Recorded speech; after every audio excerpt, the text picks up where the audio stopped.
इस महारैली में उपस्थित सभी भाई बहनों को मेरा जोहार।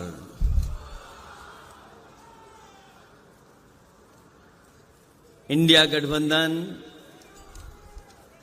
की महारैली आज जो रांची में हो रही है,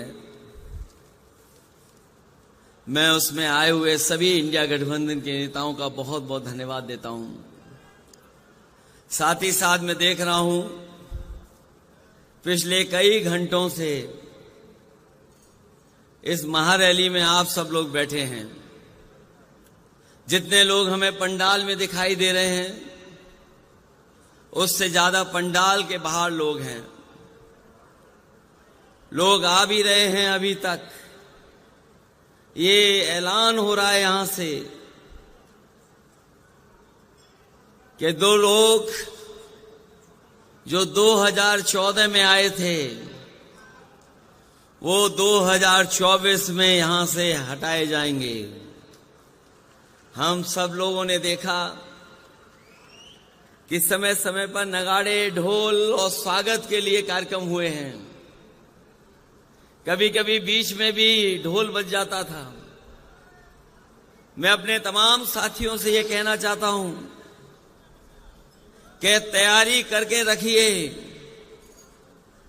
जिन लोगों ने 10 साल में देश को पीछे करने का काम किया है, उनकी विदाई भी इससे ज्यादा धूमधाम से हो। और अपनी ढोलक नगाड़े इतने तैयार रखिएगा कि जाने वालों की खुशी में ढोल और नगाड़े बंद ना हो। मंच पर बैठे हुए गुरुजी आदरणीय शिबू सोरेन जी, मंच पर उपस्थित पंजाब के मुख्यमंत्री मान जी, पूर्व मुख्यमंत्री आदरणीय फारूक अब्दुल्ला साहब, आदरणीय श्रीमती कल्पना सोरेन जी, आदरणीय श्रीमती सुनीता केजरीवाल जी,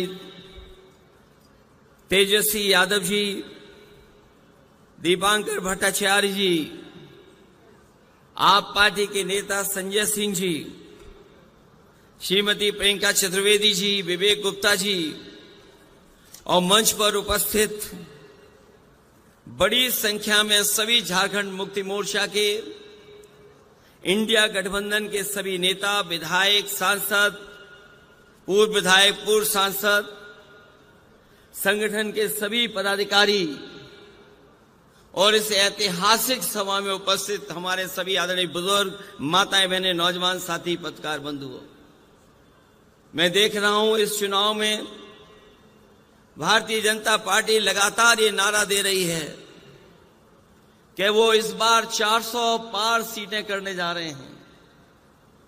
जिनको ये भरोसा है कि 400 पार सीटें वो भारत में और देश में जीत जाएंगे, आखिरकार वो अन्याय क्यों कर रहे हैं? मैं आपसे कह ना सकता हूं बहुत भरोसे के साथ, ये घबराए हुए लोग हैं, ये हारने नहीं जा रहे हैं। जब से इन्होंने आपके मुख्यमंत्री को जेल भेजा है, दिल्ली के मुख्यमंत्री जी को जेल भेजा है, ये चुनाव हार चुके हैं। ये जो हार चुके लोग हैं वो अन्याय पर उतर आए हैं। हमने आपने देखा है कि जब मैदान में पहलवान हारने लगता है तो हर हथकंडे अपनाता है। कभी कभी नोचता है, काटता है, कभी कभी बाजी जीतने के लिए और हथकंडे अपनाता है। मैं उन्हें कहना चाहता हूं, भाजपा ये न भूले कि शेर को गिरफ्तार किया है, लेकिन उनकी दहाड़ को नहीं गिरफ्तार कर पाए हैं। और ये आज यहां से जो दहाड़ जा रही है, ये जो आवाज जा रही है, ये ऐलान कर रही है कि बदलाव का समय आ गया है। इनके पास जनता को बताने के लिए कुछ भी नहीं है। हमारे किसानों को इन्होंने भरोसा दिलाया था कि सत्ता में आएंगे तो हम किसानों की आय दोगुनी कर देंगे। यहां हमारे आदिवासी भाई बहन बैठे हैं, यहाँ किसान भाई गांव से चल करके आए हैं। ये जानते होंगे जब से भारतीय जनता पार्टी की सरकार आई है, इनकी हालत और खराब हो गई है, आर्थिक स्थिति और खराब हो गई है। जो लोग कहते थे विश्व गुरु बना देंगे, आज वो 80 करोड़ लोगों को राशन देने के लिए मजबूर हैं।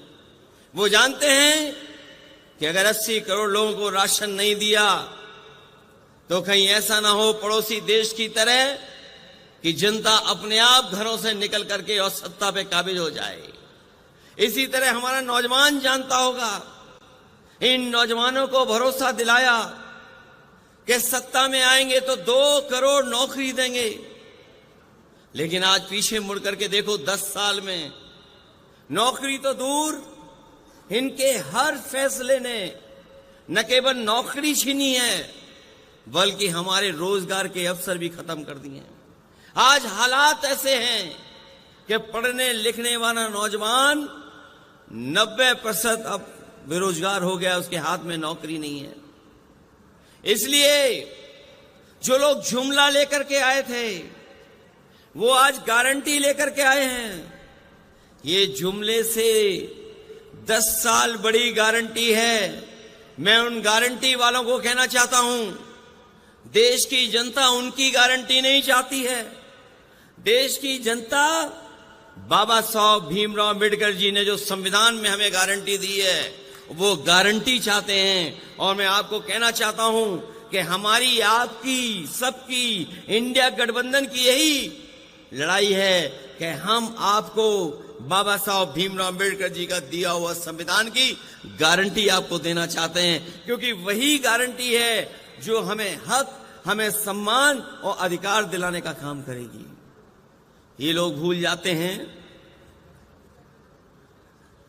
कि झारखंड के लोग घबरा जाएंगे। झारखंड के लोगों ने बहुत सारी परिस्थितियां देखी हैं, राजनीति में बहुत दबाव के मौके देखे हैं, समय देखा है, लेकिन झारखंड के लोग न कभी घबराए न कभी डरे। और जब कभी भी ऐसी सत्ता आई, उन्हें मौका मिला तो ऐसी सत्ता को उखाड़ फेंकने का काम भी झारखंड की जनता ने करने का काम किया है। मैं इस मौके पर यह आपसे कहना चाहता हूं कि जहां झारखंड ने मन बना लिया है इनको हटाने का, हम लोग उत्तर प्रदेश से चल करके आए हैं। पहले चरण का चुनाव था जहां पर बहुत भारतीय जनता पार्टी को दावा था कि वो सब सीटें जीत लेंगे, लेकिन जिस तरह से पश्चिम में पहले चरण में मतदान हुआ है, भारतीय जनता पार्टी का सफाया हो गया है। अगर उत्तर प्रदेश सफाया कर सकता है पहले चरण से आखिरी चरण तक, तो झारखंड की जनता क्यों नहीं सफाया करेगी। यहां तो अन्याय ज्यादा हुआ है, आपकी लूट ज्यादा हुई है, आपको डराने का काम ज्यादा हुआ है। भाजपा ये न भूले कि ये भगवान बिरसा मुंडे की भूमि है, जो न कभी डरे हैं और न कभी दबे हैं। हमें भरोसा है कि आपका एक एक वोट इनके खिलाफ पड़ेगा और इनको सत्ता से हटने का काम होगा। मैं अपने तमाम साथियों से कहना चाहता हूं कि जिस जोश और उत्साह के साथ आप आए हैं, जब वोट पड़े तो उतने ही जोश और उत्साह के साथ आप लोग मतदान करना, क्योंकि भारतीय जनता पार्टी का एक एक फैसला संविधान को खत्म करने का है, इस लोकतंत्र को खत्म करने का है। और कहीं ऐसा न हो कि अगर हम 24 में चूक गए तो याद रखना, ये भारतीय जनता पार्टी के लोग हमारे आपके वोट का भी अधिकार छीन लेंगे। ये अधिकार अगर हमारा वोट का चला गया तो हमें उसी दौर में ये पहुंचा देंगे जिस तरीके से अंग्रेजों ने हमें राज किया, अंग्रेजों ने हमारे ऊपर राज किया था। और हम अपने तमाम झारखंड के लोगों को कहना चाहते हैं, दुनिया के जो भी तानाशाह आए हैं वो लोकतंत्र के और वोट के माध्यम से आए हैं। इसलिए हमें जब वोट डालने का मौका मिले तो हमें सावधान भी रहना है और मतदान भी करना है, क्योंकि इस बार का जो फैसला है वो हमारा लोकतंत्र को बचाने का है, संविधान को बचाने का है। और आपका ही वोट हेमंत सोरेन जी को बाहर लेकर के आएगा, आपका ही वोट अरविंद केजरीवाल जी को बाहर लेकर के आएगा। इनके साथ धोखा और अन्याय करने का काम सरकार ने किया है। ये सरकार वो है जिसने सबसे ज्यादा चंदा वसूला। अगर चंदा वसूलने का हिसाब किताब लगाओगे आप तो हिसाब किताब नहीं लगा पाओगे। कभी किसी ने सोचा था कि 1,000 करोड़ चंदे में पैसा लिया जाएगा, 600 करोड़ रुपए चंदे में लिए जाएंगे, 500 करोड़ चंदे में लिए जाएंगे। ये भारतीय जनता पार्टी के वो लोग हैं जिन्होंने वैक्सीन वालों को भी नहीं छोड़ा। वैक्सीन आपको लगा दी और चंदा खुद वसूल लिया। ये भारतीय जनता पार्टी के वो लोग हैं। और जब से इलेक्टोरल बॉन्ड की बात बाहर आ गई है, भारतीय जनता पार्टी के लोग घबराए हुए हैं। इलेक्टोरल बॉन्ड की बात सुनते ही भारतीय जनता पार्टी का बैंड बज जाता है। उसका जवाब इनके पास नहीं है, क्योंकि सबसे ज्यादा अगर वसूला किसी ने है तो भारतीय जनता पार्टी के लोगों ने वसूला है। इसलिए इन तमाम चीजों के खिलाफ और लोकतंत्र को बचाने के लिए, संविधान को बचाने के लिए आप लोग मतदान कर देना। यही अपील, यही निवेदन मैं आप सबसे करने आया हूं। मैं इस ऐतिहासिक और बहुत बड़ी रैली के लिए, आपको सफल कार्यक्रम के लिए मैं झारखंड मुक्ति मोर्चा और इंडिया गठबंधन के जितने भी साथी हैं उनको बधाई देता हूं। साथ ही साथ आई हुई जनता का